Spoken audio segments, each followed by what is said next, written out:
Okay, so I was checking out Stuff the other day.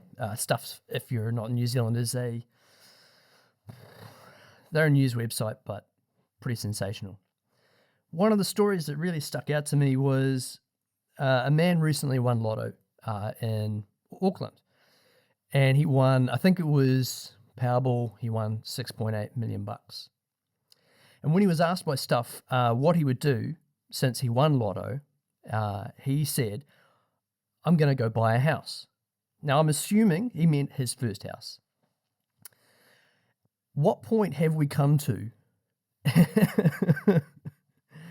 in New Zealand where people have to wait until they win Lotto to buy their first house? Hey, look, I'm glad he can go get his first house, but it just shows you how out of touch we are with the world nowadays. Prices of a home. Like, to buy a house in Auckland, I would hate to think. I don't luckily live in Auckland at the moment. But you'd need at least $1 million, maybe 1.5 million to get a home. And this raises the really big question for me, which is, how can people afford to live in Auckland and work in Auckland? And how can employers not pay them enough to work there? I mean, $1 million for a home, that's a lot of money. So this dude, he's won 6.8 million and he's going to go buy his first home. Holy fuck. For all those people who live in big cities nowadays as well. Okay, so let's start adding up some numbers. You've got to, let's say, I don't know, you earn 80 grand a year. And then you've got to take off of that your costs for travel, because petrol is getting more expensive. You've got a mortgage, and then you've got to have food, and if you've got kids, you've got to pay for them. You might have one interest that you're still trying to fund. You're going to have to get a loan to do any of that sort of stuff. And then, insurance, all of this money going out the door to service a life of living in a city, it just seems impossible. So for the people who are earning minimum wage, the things that you have to sacrifice to just get to work, to have just enough. And now with interest rates going up and, home loans are going to get more expensive. And petrol, that's going through the roof. I reckon by the end of 22, it's going to be like $4 a litre in New Zealand. That's one hell of a price hike.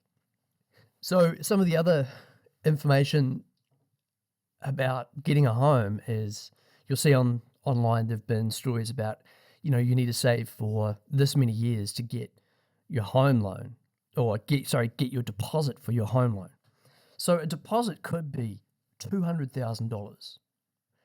And to save for that, you'd need to save for, I don't know, if you're a good little saver, I don't know how you're going to save 50 grand a year. But in 4 years, then you'd have a deposit for a home. In 4 years' time, home prices are going to be even more than they are now. Even with if there's a correction in the market, it'll be something small like 15%. So you save your money for your deposit, and then in 4 years' time, you might need another $100,000. Sorry, sir, you can't have this house. You can't have any house. And saving for a deposit while you're renting as well, it's impossible.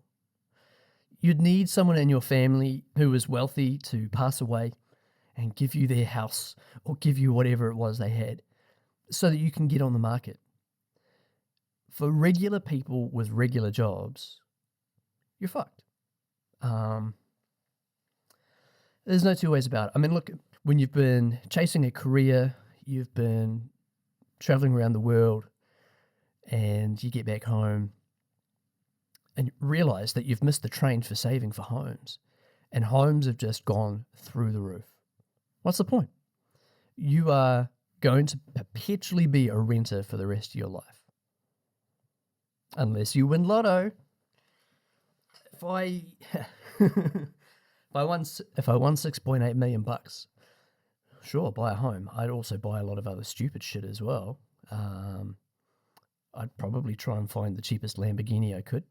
I don't think there's such a thing as the cheapest Lamborghini because it's only cheap once, right? And then some people might go, oh man, I'm going to have one hell of a bender. Well, that money disappears pretty quickly. Even there was a story years ago about some guys who won Lotto and they just went on the biggest bender of their lives. And at the end of it, they had next to nothing left and they wish that they invested it. So don't do drugs, kids. Don't do drugs. Don't drink. Don't smoke. Don't have a life. Just put all your money in a bank account and one day you can pretend that you're going to buy a house. Okay, comment down below what you'd buy if you had $6.8 million in the bank. I'm sure a lot of you will probably say, my first home. No surprises. Thanks very much for listening. Catch you on the next one.